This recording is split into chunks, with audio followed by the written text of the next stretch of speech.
जितने भी नवरात्रे के व्रत रहे वो बड़े सावधानी से सुने इस बात को। आपके पास मौका है देवताओं को वापस देने का और अब सीखने का। अभी नहीं सीखे तो शायद और 2-4-10 दिन निकल जाएंगे। हमने क्या दिया देवताओं को?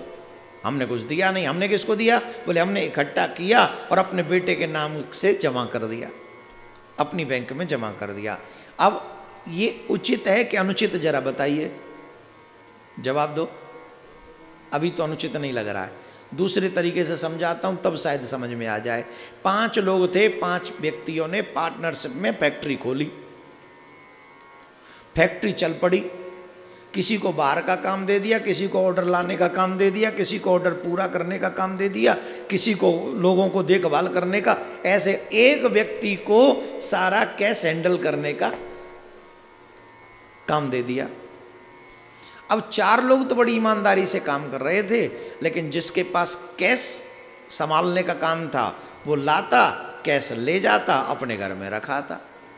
4 को चवन्नी भी नहीं देता था और कैश वो इकट्ठा करता गया, अपने पास जमा करता चला गया। अब बताइए उसने ईमानदारी बरती या चोरी?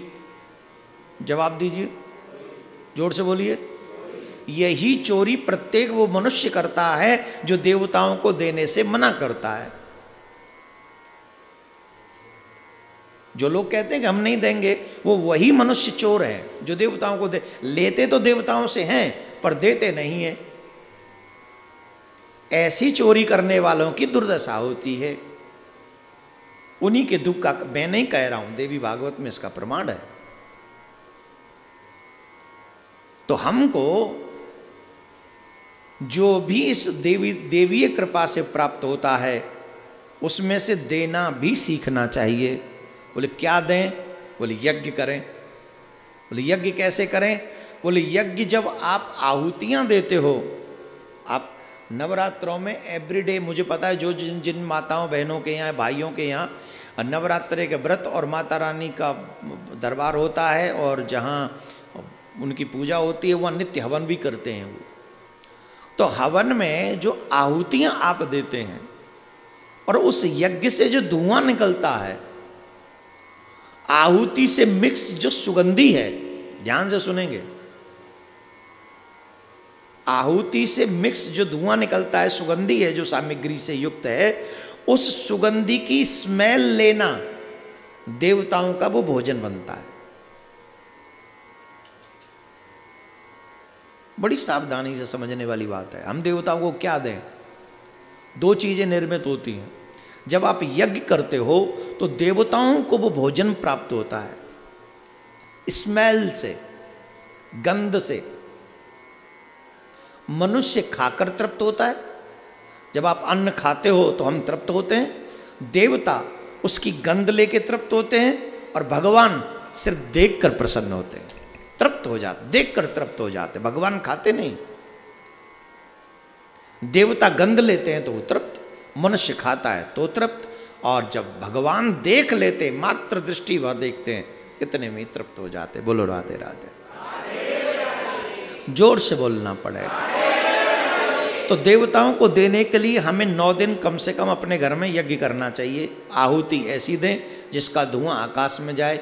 दूसरी एक और बात है, जिस यज्ञ के धुएं से आकाश में जो धुआं जाता है उससे बादलों का निर्माण होता है और बादलों के निर्माण से देवता प्रसन्न होते हैं। आजकल तो यज्ञ तो कहाँ होते हैं, पहले यज्ञ हुआ करते थे। आजकल भोजन में भी उतना स्वाद नहीं आता जितना 50-60 साल पहले आता था। क्यों? आजकल प्रदूषण वाले बादल पहुंच गए। कैसे? डीजल पेट्रोल के भट्टे के लट्टे के जन पता नहीं किन किन के गट्टों के पहुंच गया धुआं ऊपर। ऐसी ऐसी मशीन चल रही है, उनका धुआं आकाश में जाता है, वो बादल बन जाते हैं, फिर वहाँ से पानी आता है तो वो प्रदूषण उस पानी के माध्यम से हमारे खेतों तक पहुँच जाता है और हमारे अन्न में आ जाता है, और वही अन्न हमारा शरीर खराब कर देता है, हमारा स्वास्थ्य खराब कर देता है, और इस बात पर किसी का ध्यान नहीं जा रहा है। हम सबको चाहिए प्रदूषण मुक्त वातावरण सुनिश्चित किससे करेंगे? बोले जब जितने यज्ञ होंगे, वेद मंत्रों का उच्चारण होगा, उसी से ये वातावरण जो है प्रदूषण मुक्त हो सकता है। उससे पहले कोई संभावना नहीं है। बोलो राधे राधे। जोर से बोलना पड़ेगा। तो बात समझ में आ गई? तो यज्ञ प्रत्येक दिन आप सब करें। जो माताएं बहनें हैं कुछ नहीं कर सकती, तो अपने गुरु मंत्र को ही 108 बार 21 बार जितना आपका मन करे स्वाहा स्वाहा करते रहो, है ना। और आहुति देते रहो, घी की आहुति, सामग्री की आहुति, अग्नि के हवाले करते रहो।